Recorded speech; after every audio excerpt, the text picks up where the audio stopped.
Olá a todos! Estamos hoje aqui para darmos continuação ao assunto estrutura de controle de repetição. Vamos ver uma segunda parte.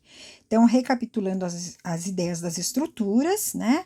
Nós vimos que estruturas de repetição são aquelas que permitem que a gente tenha um bloco de comandos que podem ser repetidos, né? Uma série de vezes, enquanto uma condição indicada for verdadeira. Então, nós tínhamos visto isso já no vídeo anterior, tá? Através desse fluxograma, dá para a gente entender como essa estrutura funciona. Nós temos aqui o losango, que nos diz que é uma condição. Aqui dentro existe uma pergunta, uma comparação, que é o que a gente pede para o processador fazer. Ele compara isso daqui através de um operador relacional, de igualdade, maior, menor, diferente, e ele chega a duas possíveis conclusões. Ou ela é verdadeira, sim, ou ela é falsa, não, né? Então, essa condição, se for verdadeira, ele vem e faz um conjunto de comandos que a gente indicar aqui. Quando esses conjuntos de comandos terminarem, né? Ele volta aqui em cima e refaz a condição. Se essa condição ainda for verdadeira, ele entra novamente, faz todo aquele bloco novamente e volta, tá? E ele vai ficar aqui uma série de vezes até que a condição chegue a dar falsa, né? Então ela não é mais verdadeira, ele sai pelo lado de cá e continua o programa normalmente.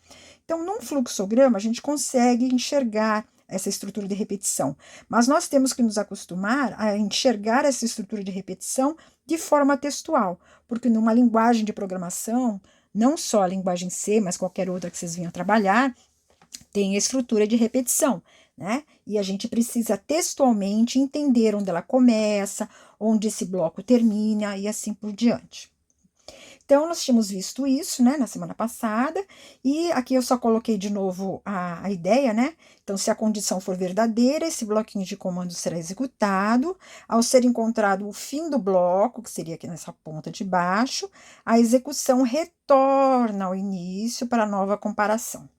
A hora que a condição for falsa, então o bloco não é mais executado e a execução do programa continua a partir do próximo comando após o término da estrutura. Então, a estrutura é tudo isso daqui, tá? É o conjunto da condição mais o bloco de comandos que vai ter. Esse bloquinho aqui, ó, tá com 3, né? Essa aqui é só um desenho. Às vezes a gente tem um único comando, às vezes a gente tem 1000 comandos, tá? A gente pode ter N comandos diferentes e esses comandos podem ter outras estruturas, podem ter estruturas condicionais, outras estruturas de repetição aqui dentro e assim por diante. Mas tudo tem que estar definido como sendo um bloco daquela condição acima. Correto? Bom, então, nós vimos também na semana passada que na linguagem C a gente tem 3 maneiras de fazer a estrutura de repetição, tá? Então, nós temos o while, foi o que a gente já começou a ver a semana passada. Temos a estrutura do while, que seria faça enquanto, e a for, que seria a para. Então, essas 3 são as que fazem o conjunto na linguagem C. Então, todas as linguagens de programação têm um recurso de você fazer uma estrutura de repetição. No caso da C, nós temos 3 possibilidades, mas todas elas é a mesma ideia. Sempre tem uma condição associada, que se for verdadeira, um bloco de comandos vai ser executado. Então, no vídeo de hoje, eu ia dar, né, mais ênfase na segunda e na terceira estrutura de repetição, que a gente ainda não viu.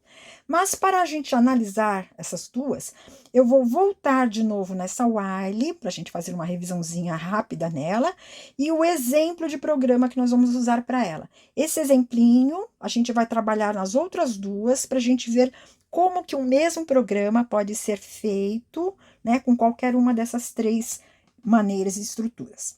Então, a while, que a gente já tinha visto no vídeo anterior, né? A palavrinha while significa enquanto. A gente coloca essa palavra em minúsculo. Na frente, temos uma condição que vem entre parênteses. Então, essa condição é a avaliação, né, de alguma coisa. Alguém igual a alguém, ou diferente, ou maior, ou menor. E vimos também que nessa parte condição, a gente, às vezes, tem mais de uma condição, né, que a gente já tinha estudado isso lá para trás também. Então, quando a gente tiver várias condições dentro desse parênteses, entre essas condições, a gente usa os operadores e ou então o operador ou, né? Dependendo da lógica que a gente estiver trabalhando. E na sequência nós temos o bloco, né? Uma chave que abre até uma chave que fecha. A gente tem um conjunto de comandos ou outras estruturas que fazem parte deste todo, que é essa estrutura while. Então, ela é uma estrutura, né? Interessante para a gente trabalhar e funciona muito bem como repetição. Então, até eu fiz a chavezinha aqui para dizer que sempre quando chega nesse ponto que termina, é voltado para trás para a condição ser analisada. Essa estrutura só termina, né? Só siga o programa para baixo quando a condição for falsa. É sempre essa ideia, tá? Então, aqui a gente tem um exemplinho de um programinha que a gente viu já no outro vídeo também. Eu analisei ele para vocês no vídeo e fiz um vídeo à parte também para mostrar o teste de mesa desse programinha funcionando. Quem ainda não viu, está na aula 2 desta unidade de aprendizagem, tá? Vejam que ele é bem interessante. Então, o programinha seria para a gente receber 5 números por digitação, somá-los e visualizar o resultado. Correto? Então, aqui nós temos as nossas bibliotecas, que a gente já está acostumado, né? Então, revendo aqui, que eu já comentei esse programinha, né? Nós fizemos a declaração de 3 variáveis inteiras, uma chamada num, uma chamada soma e uma chamada conte. Cada uma tem o seu objetivo dentro do programa, tá? As 3 são ints, são inteiras. A gente armazena números inteiros dentro dela. A num vai ser usada para receber por digitação o número que o usuário vai me passar. Tá? No caso, ele vai me digitar 5 vezes. Então, sempre que ele me digitar um número, é sempre nesta variável num que eu vou receber. A variável soma vai ser aquela onde eu vou ficar somando os números que estão sendo digitados, porque no final eu tenho que mostrar esse resultado, essa soma.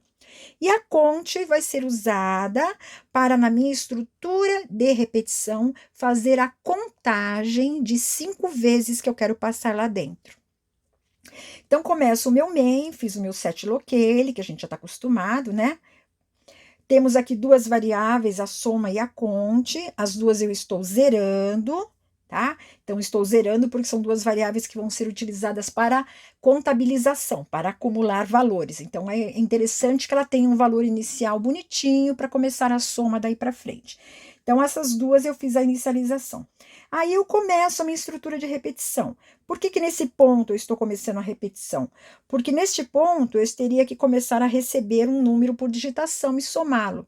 Só que toda hora é a mesma coisa. Eu vou ter que fazer 5 vezes a mesma coisa. Essas 5 vezes seria o quê? Receber um número por digitação na variável num, somá-lo dentro da variável soma, pedir de novo um novo número, somá-lo na variável soma, pedir um novo número, somar na variável soma. Isso 5 vezes. Então, em vez de eu criar esse conjunto de comandinhos 5 vezes numa sequência, eu escrevo uma única vez dentro de uma estrutura de repetição, né? Porque eu sei que ela me faz essa repetição das 5 vezes. Agora, como é que eu controlo, então, para que ela passe apenas 5 vezes?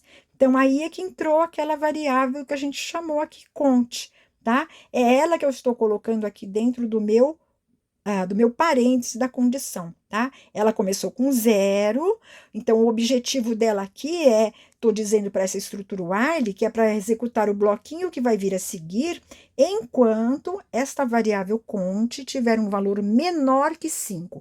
Porque a hora que ele atingir 5, já significa que eu passei 5 vezes aí dentro e eu posso parar, tá? Então, ela é a variável de controle. A gente sempre, quando faz uma estrutura de repetição, que a gente tem uma condição, alguém nessa condição tem que controlar essa ideia da repetição, para que uma hora ela acabe, senão a gente fica em loop eterno lá dentro. Então, dentro do bloquinho aqui, né, que vai ficar preso nesse while, é aquilo que eu falei. Vamos pedir para digitar um número, receber na variável num. Vamos pegar o que temos na variável soma, somar com o que está nessa variável num que eu acabei de receber, o resultado a gente armazena na própria variável soma. Então, ela é uma variável acumuladora, tá? Ela participa da soma e o resultado vem para ela mesma, tudo bem? E também pegamos a variável conte aqui, né? E fizemos uma soma de uma unidade nela. Por quê? Porque ela é a minha contadora. Toda vez que eu passar aqui dentro, eu tenho que somar um dentro dela, para dizer Passei mais uma vez por aqui. A hora que ela atingir 5, essa estrutura vai parar. Então, aqui terminaria o meu bloquinho, tá? Tudo que está aqui dentro, esses 4 comandos, são o que eu quero que seja executado 5 vezes, tá? Recebe o número, soma o número e faz mais um no meu contador. Volta, testa de novo o contador. Se não é 5, entra de novo e assim por diante. Então, a gente vê que essa variável conte, que começou com 0, a primeira vez ela soma uma unidade, ela vai virar 1, depois a outra vez ela soma mais uma unidade, ela vira 2, ela vira 3, ela vira 4, ela vira 5. A hora que ela somar e der 5, significa que eu já passei aqui 5 vezes. Então, lá em cima não vai ser mais 5 menor que 5, vai dar falso. Aí ele pode vir aqui para fora da estrutura while e mostrar o resultado. Qual é o resultado? Que está dentro da variável soma, que seria a soma dos meus 5 números, tá? E terminaria o meu programinha. Gente, esse teste de mesa aqui eu fiz bem pausadamente, com exemplos, tem no vídeo 2 desta unidade. Quem ainda não viu, por favor, veja lá para vocês entenderem direitinho o funcionamento desse programinha, tá? Que é muito importante para a gente compreender textualmente como essa estrutura de repetição funciona. Correto? Então, aqui nós fizemos uma recapitulação da while, tá? Que é o primeiro dos nossos comandinhos que a gente usa para repetição. Então, agora vamos entrar nos próximos, tá?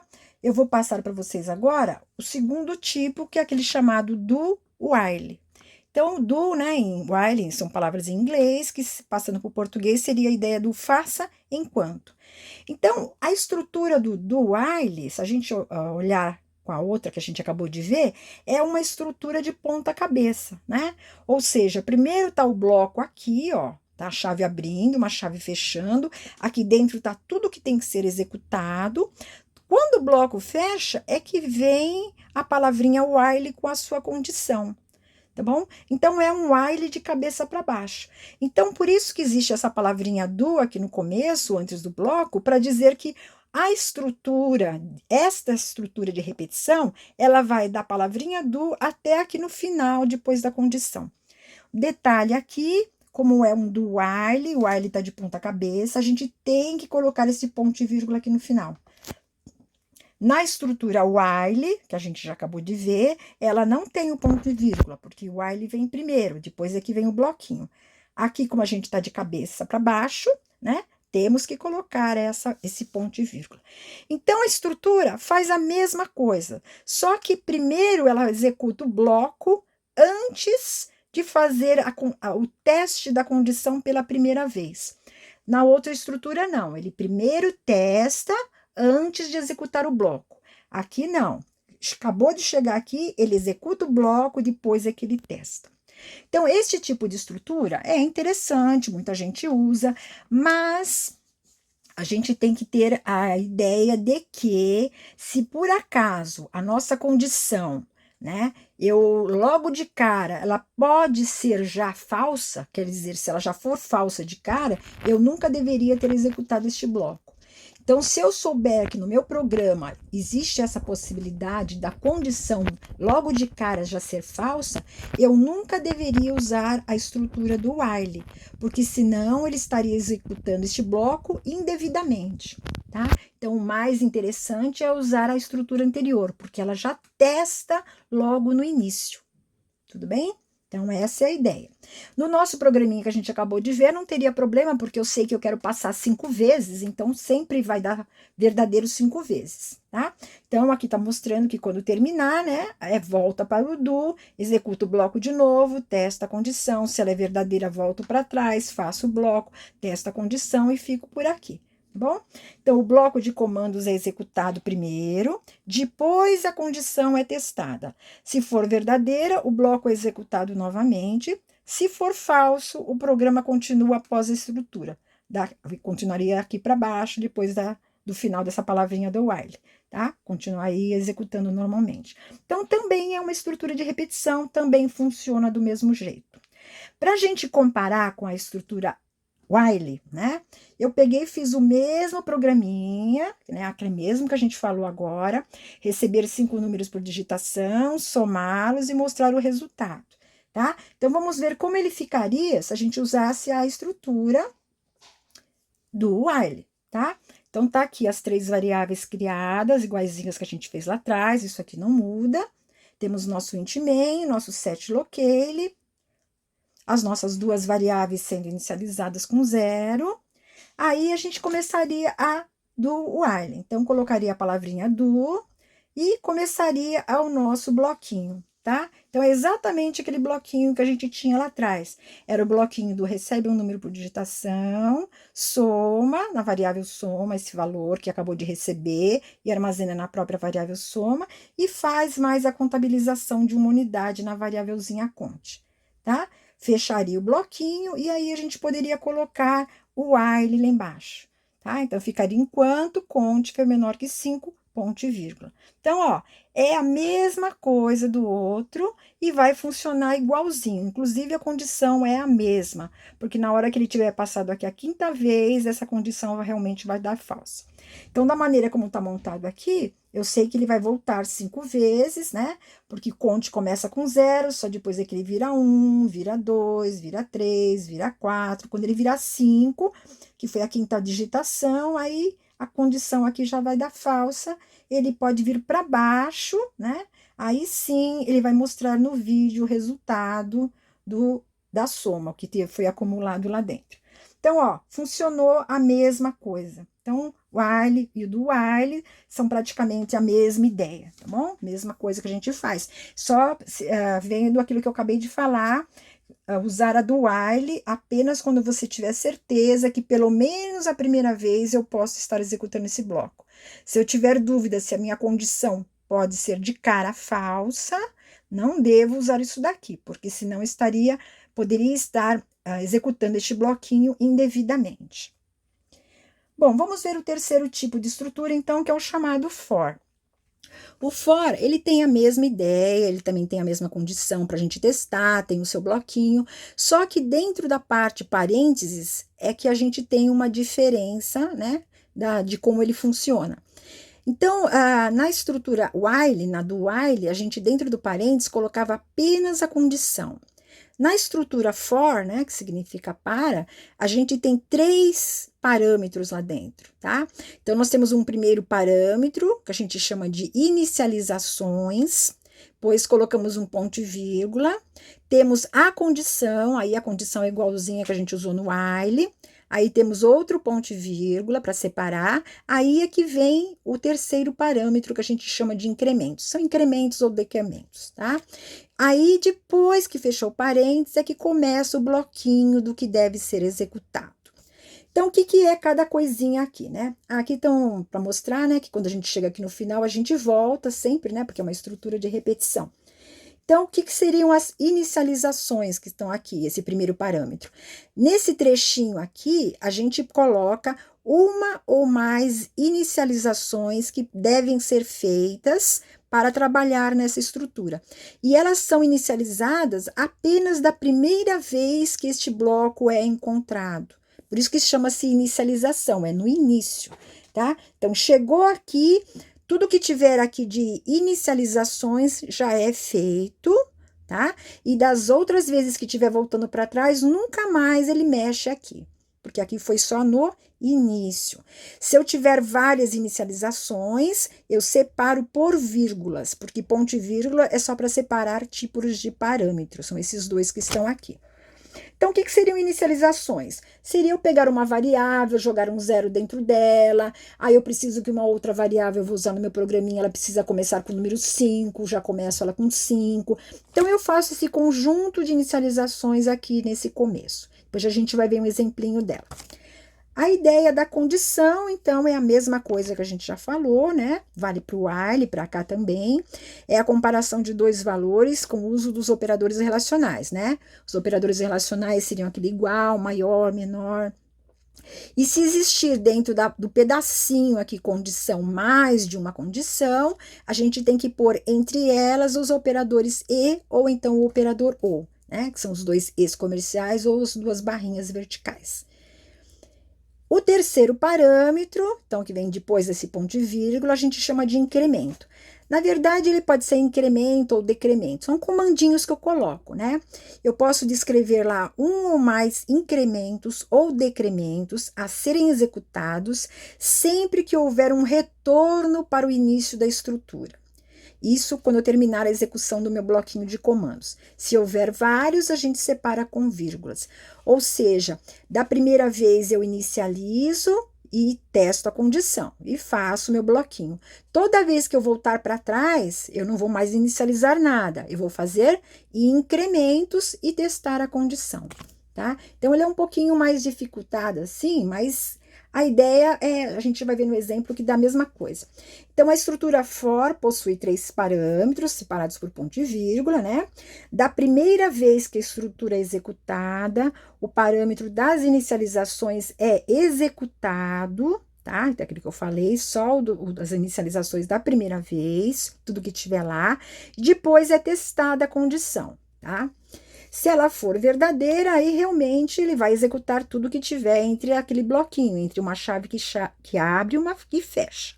Quando chegar no fim do bloquinho, a execução do algoritmo retorna para o início da estrutura. Quando retornar, a primeira coisa que ele vai fazer é ir para o terceiro parâmetro, que é o parâmetro dos incrementos. E ele faz tudo que tiver lá marcado. Aí ele testa novamente a condição. Se ela ainda for verdadeira, ele faz o bloco novamente. E volta e faz os incrementos e testa a condição. E fica sempre nisso agora. Quer dizer, se ele executar um bloquinho e voltar, agora é sempre para fazer o terceiro parâmetro dos incrementos e testar a condição. A hora que der falsa, aí sim ele para de executar e continua o programa após a estrutura do for. E não é obrigatório o uso de chaves para blocos com apenas um comando. Isso aí vale tanto lá para o while, para o do while, eu já tinha comentado sobre isso. Mas é interessante a gente colocar, mesmo que tenha um comando apenas, mas para visualmente ficar, a gente enxergar qual é o bloquinho que vai estar sendo executado e para a gente também não esquecer, né? Porque tem hora que põe, hora que não põe, a gente acaba esquecendo. Então, sempre nos habituarmos a colocar chaves para abrir e para fechar esse bloquinho, para visualmente a gente enxergar o que vai ser executado lá dentro. Então, essas são algumas características da estrutura for, né? Como ela tem esses 3 parâmetros, ela tem essa ideia um pouquinho diferente de trabalhar. Para a gente, né, fazer um exemplo, eu peguei outra vez o mesmo programinha que a gente já trabalhou no while e que a gente já trabalhou no do while, para ver como ele ficaria se eu usasse a estrutura for. Tá? Então, de novo, vamos receber 5 números, somá-los e visualizar o resultado. Então, temos lá as nossas bibliotecas, as mesmas 3 variáveis com seus mesmos objetivos, nosso int main, o set locale, e agora a gente teria que começar a estrutura de repetição, que foi isso que a gente fez lá nos outros exemplos. Só que lá, logo após esse set locale, se vocês ainda lembrarem, a gente jogava 0 na variável soma, e jogava 0 na variável count. Por quê? Porque a gente precisava inicializar essas duas variáveis. Como a gente era para inicializar variáveis, e na estrutura do for a gente já tem o parâmetro da inicialização, eu vou usar isso dentro do próprio for. Tá? Então, não vou mais fazer aquele joga 0 no soma e joga 0 no count. Eu coloquei dentro do parênteses do for. Então, o for aqui agora ficou com essa cara, ó.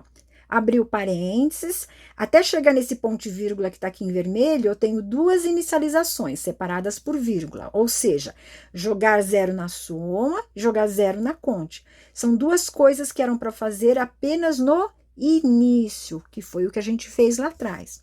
Depois do ponto e vírgula, eu fiz o quê? A minha condição, que continua sendo a mesma, enquanto conte tiver um valor menor que 5. Né? Isso não mudou, ponto e vírgula. Terceiro parâmetro, o que eu posso fazer toda hora que eu voltar? Então, no caso aqui, ó, é a nossa variávelzinha conte, que teria que estar somando uma unidade. Aqui eu poderia ter colocado conte igual a conte mais 1, pode-se escrever isso. Mas nós já aprendemos lá para trás que o sinalzinho de mais junto significa que essa variável vai ser adicionada uma unidade no valor que ela tem e o resultado armazenar dentro dela mesma, tá? Ela vai ali, funciona como se fosse isso daí. Então, ó, a gente coloca já no cabeçalho desse for toda essa informação. Aí sim a gente pode fazer o nosso bloquinho, né, com os nossos comandos, receber um número, somou.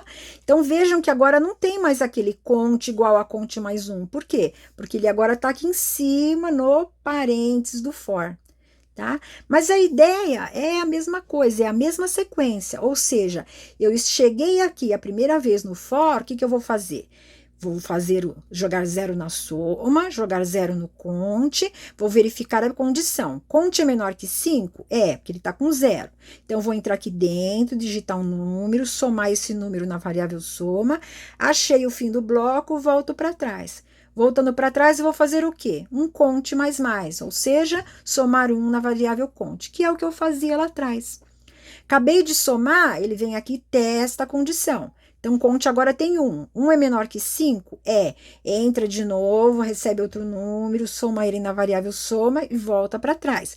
Soma mais 1 no contador, ele vai para 2. 2 é menor que 5? É. Entra aqui, recebe outro número, soma, volta para trás. Conte agora, soma mais 1, vira 3. 3 é menor que 5? É.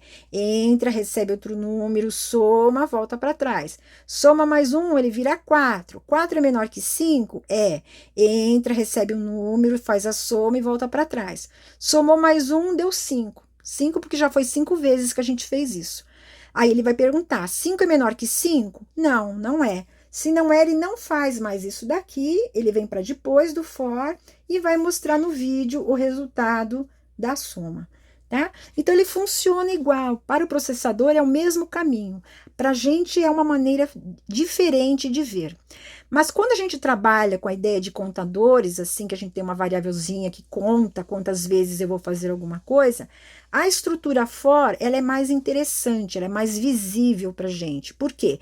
Porque eu tenho que lembrar que eu tenho que pegar essa variável e inicializá-la com valor.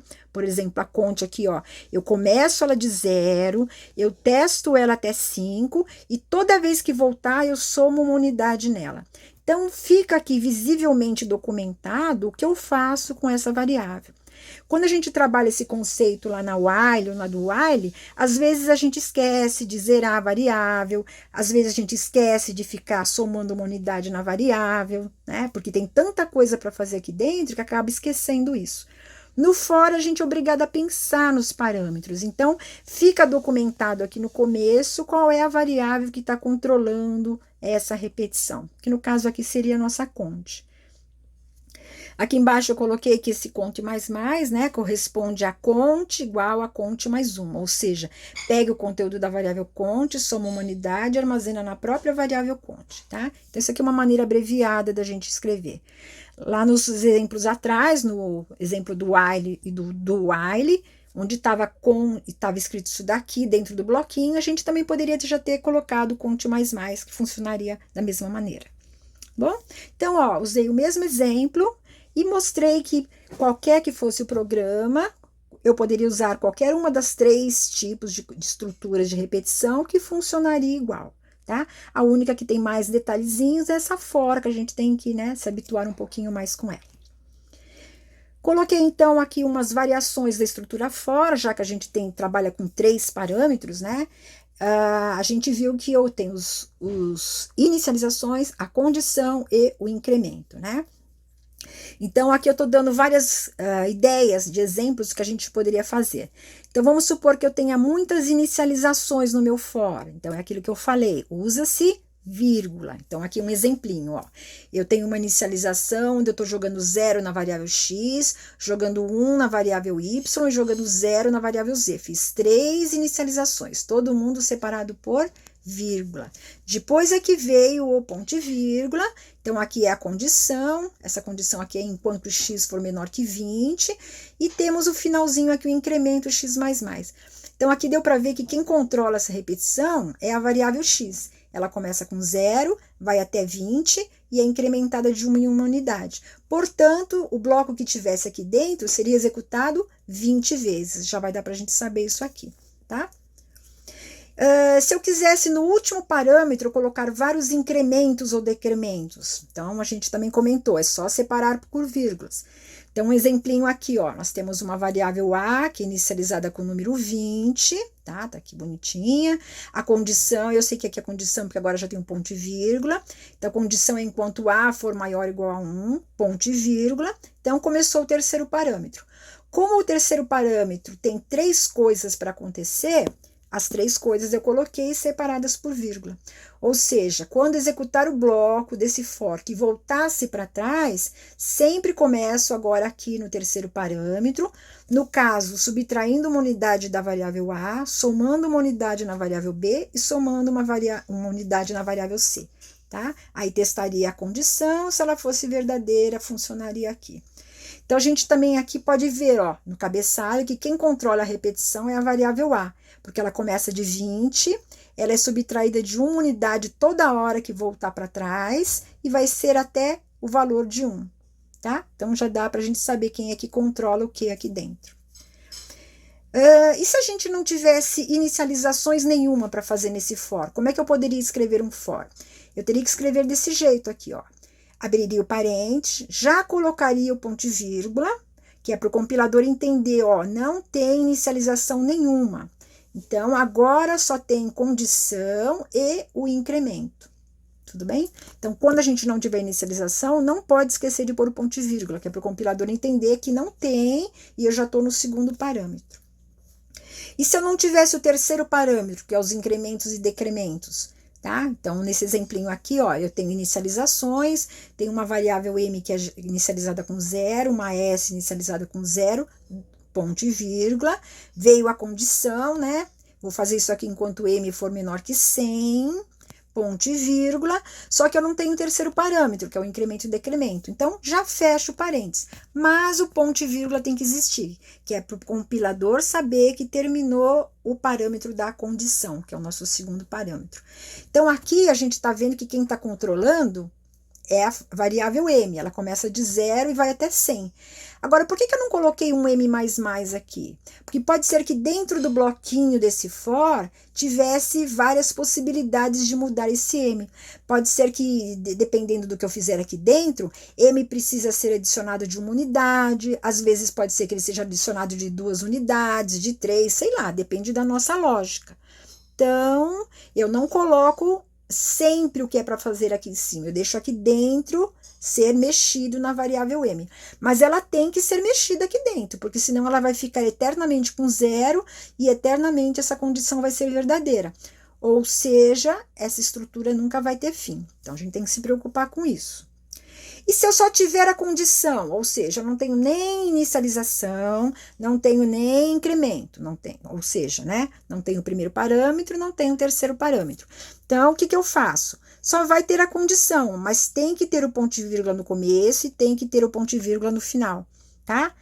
É como se fosse o parênteses que a gente usou lá no while, lá atrás. Só que lá não precisava dos pontos e vírgulas. Aqui, se a gente só tiver a condição, coloca-se o ponto e vírgula.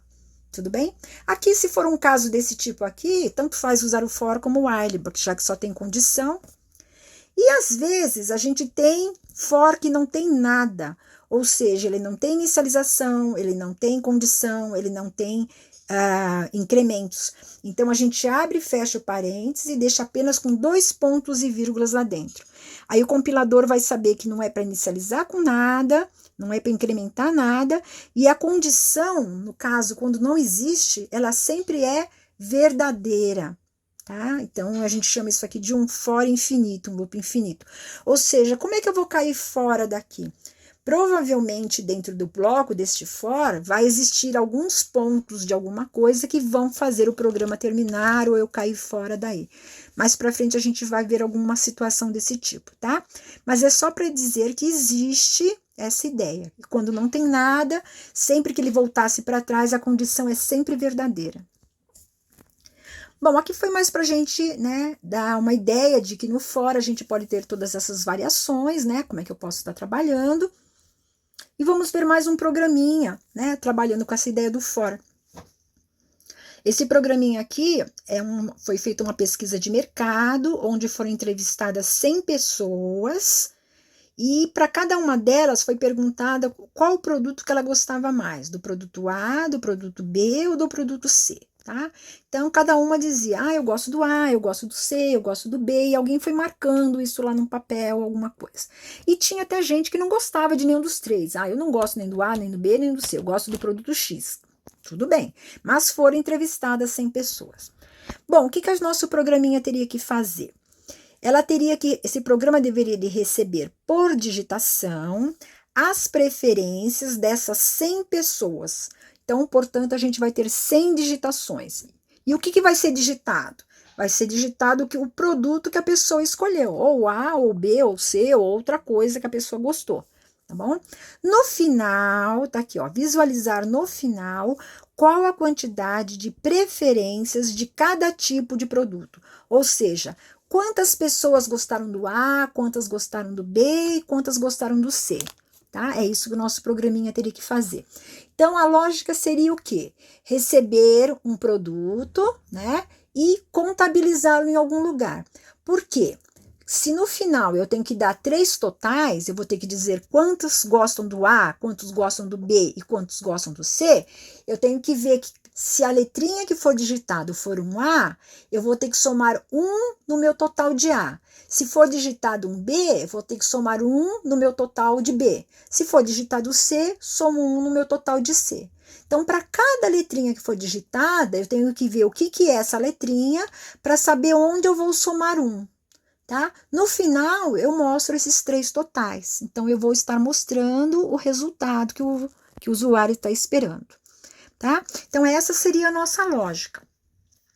Então, como é que ficaria o nosso programinha aqui? Eu coloquei aqui as nossas bibliotecas, criei variáveis aqui. Ó. No caso aqui, eu criei 4 variáveis inteiras. Vamos ver a ideia aqui. Eu tenho uma variável chamada TOT-A, uma TOT-B e uma TOT-C, que já dá até pelo nome sugestivo saber o que é. A TOT-A é aquela que eu falei que toda vez que for digitado uma letrinha A, eu vou dentro dela e somo uma unidade, tá? Por quê? Porque foi mais um A que eu recebi. Se eu receber um B, eu venho nessa outra variável e somo uma unidade dentro dela. E na variável TOT-C, somaria uma unidade se eu receber a letrinha C. Ou seja, essas 3 variáveis aqui são as minhas variáveis totalizadoras dos produtos A, B e C. São elas que no final eu vou mostrar o conteúdo delas para o usuário. Tudo bem? Então, essas 3 já têm esse objetivo. A variável cont, tá até com o mesmo nome que eu usei no outro programa, o objetivo dela já é aquele conhecido. É para fazer a contagem de quantas vezes eu vou fazer a minha estrutura de repetição. E por que eu vou fazer uma estrutura de repetição? Porque toda hora é a mesma coisa. Toda hora é receber uma letrinha, ver se ela é A, se ela é B, se ela é C, para somar um aqui, ou aqui, ou aqui. Então, vou fazer 100 vezes a mesma coisa. Então, eu não vou fazer o código 100 vezes numa sequência. Eu vou fazer uma única vez dentro de uma estrutura de repetição. Por isso, eu vou precisar de um cont, né, uma variávelzinha contadora, que me conte 100 vezes que eu vou passar lá dentro, tá? Então, esse é o objetivo. Criei mais uma variável aqui, tá? Chamada prod, e ela é do tipo char. Por quê? Porque ela vai ser a variável onde eu vou receber por digitação a letrinha que o usuário vai estar digitando, a letrinha daquelas 100 pessoas. Então, vão existir 100 digitações, né? Como são letras, eu tenho que guardar numa variável que seja do tipo char, do tipo caractere, tá? Que cabe um único conteúdo lá dentro. Então, por isso que eu tenho uma variável char e mais 4 variáveis tipo inteiras. São as variáveis do meu programa. Continuando, então, vamos começar o nosso main. Fiz o meu set locale, lá tá lá bonitinho. Aí eu montei o meu for. Resolvi fazer com aquele for, tá? Pra gente reforçar mais a ideia outra vez. Então, vamos ver como o nosso cabeçalho do nosso for ficou bem extenso, tá? Então, lembrando, o primeiro parâmetro são as inicializações. O que eu estou inicializando aqui, ó? Eu estou jogando 0 na variável cont, que é a minha contadora, estou jogando 0 na variável TOT-A, 0 na variável TOT-B e 0 na variável TOT-C. Todo mundo separei por vírgulas e depois coloquei o ponto e vírgula. Por que eu fiz isso? Porque essas 4 variáveis são variáveis totalizadoras. Eu vou estar sempre usando essas variáveis para somar um dentro dela, somar coisas dentro dela. Então, da primeira vez que eu for fazer isso, elas têm que ter um valor bonitinho. Então, teriam que estar com um valor 0. Da primeira vez que eu somar alguma coisa, 0 mais 1 vira 1. 1 de uma coisa que eu coloquei lá dentro. Tá bom? Então, tem 4 inicializações aqui. O segundo parâmetro, então, é a minha condição, tá? Qual é a condição? Vou trabalhar com a minha variável cont, que começou com 0. Então, eu quero fazer o bloco que está aqui na sequência, enquanto cont tiver um conteúdo menor que 100, tá? Porque a gente quer que passe aqui 100 vezes. E toda vez que voltar para trás, pega essa minha variável cont e soma uma unidade, para dizer passei mais uma vez aqui. Então, pelo nosso cabeçalho, a gente já sabe que a variável cont é que vai estar controlando essa estrutura. Ela vai começar de 0, vai até 100 e vai ser adicionada de uma unidade toda hora que voltar para trás, tá? Então, já temos o cabeçalho do for montado. O que vamos fazer agora é montar o bloco com os comandinhos, tá? Então, o que eu quero que seja feito aqui? Que é o que eu faria uma vez, né? Para um produto, quer dizer, depois ele vai passar 100 vezes aqui. Então, eu vou pedir o quê? Que seja digitado um produto, vou receber e guardar na variável prod, que é aquela nossa variável que eu criei lá atrás, que é do tipo char, tá? Porque vai ser digitada uma letrinha. Então, o que o usuário digitar vai ser guardado aqui dentro.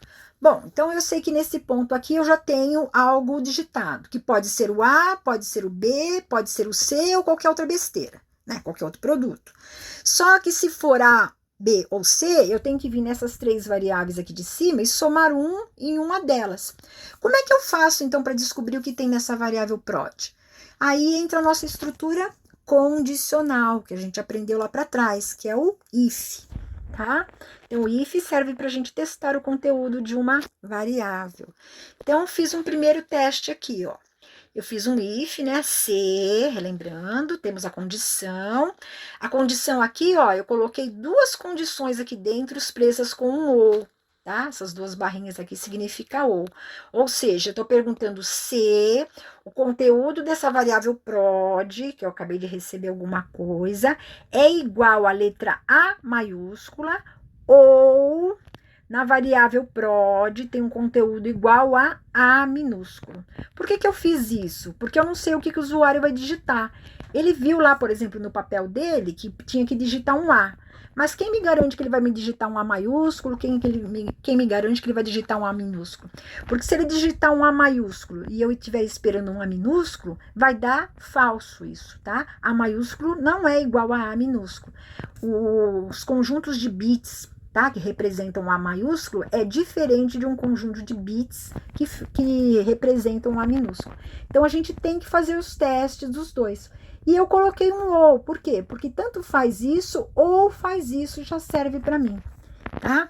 Então, se o que for digitado aqui nessa variável prod é um A maiúsculo ou é um A minúsculo, o que eu vou fazer? Vou fazer executar esse bloquinho aqui, ou seja, pegar a variável TOTA e somar uma unidade dentro dela. Até escrevi aqui, ó, que poderia ter sido feito assim também. TOTA igual a TOTA mais 1, tá? Tanto faz. Essa aqui é a nossa maneira abreviada de somar uma unidade, tá? Aqui, então, é um bloquinho só com comando que vai ser executado se esta condição for verdadeira. E se não for? Se não for, vamos colocar um else, tá? Lembrando, o else significa senão. Ele vai vir para cá nesse senão. Nesse senão tem um if aqui, porque a gente vai perguntar uma outra coisa. Então, senão, se o conteúdo da variável prod for igual ao B maiúsculo ou o conteúdo da variável prod for igual ao B minúsculo, se alguma delas for verdadeira, eu estou mandando pegar o conteúdo da variável TOTB e somar uma unidade, tá? Mesma coisa que está aqui escrito na final aqui.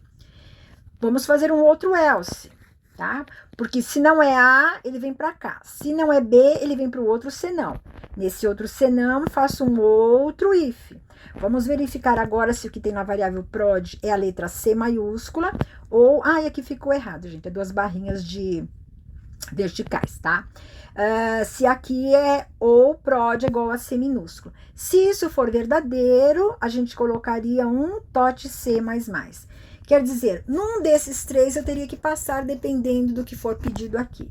Mas, né, caso a pessoa tenha digitado um X, por exemplo, aqui em cima, né, se for X, o que vai acontecer? Vai dar falso no primeiro, vai dar falso no segundo, vai dar falso no terceiro e acabou o bloco. Ou seja, se não for A, não for B, não for C, tudo bem, vamos passar para o próximo, mas não vamos contabilizar nada, porque só nos interessa A, B ou C. Tudo bem? Então, este é o bloco com os comandos que devem ser feitos para um produto que for digitado. Como isso aqui toda hora é a mesma coisa, por isso que nós colocamos aqui dentro desse bloquinho, mandamos passar 100 vezes, tá? Ou seja, para o usuário que vai estar digitando esse produto, ele vai enxergar isso no vídeo, a solicitação de digitar 100 vezes. Tá? Só depois que passar 100 vezes é que isso aqui vai dar falso aqui em cima, porque o meu contador vai chegar a 100, né? Toda hora eu tô incrementando. A hora que ele chegar a 100, isso aqui vai dar falso. Aí ele vai vir aqui para baixo, tá? O que é para fazer depois que essa estrutura terminar? É para mostrar os totais. Aí eu colocaria a mensagem no vídeo. Quantidade de produtos A, vou mostrar o que tem dentro da variável TOT-A. Depois mostro no vídeo quantidade de produtos B e mostro o conteúdo de B, TOT B. E depois mostro a quantidade de produtos C, mostro TOT C, tá? E o nosso programinha poderia estar terminando. Então, isso aqui, ó, ficou um programinha simples, tá? Onde a gente pensou o que deve ser feito toda hora, aprendemos dentro de um bloco, né? E vimos que esses resultados ficou fora da estrutura, porque só no final é que eles deveriam ser visualizados. Então, o que tiver dentro dessas variáveis vão ser mostradas para o usuário no vídeo. Tá? E esse aqui é mais um programinha que a gente usou a ideia do for. Então, a estrutura de repetição ela é bastante usada, porque vira e mexe os nossos programinhas começam a ficar com ideias de coisas repetidas, então a gente pode trabalhar esse conceito. Tudo bem? E vamos ficando por aqui e até uma outra oportunidade. Obrigada.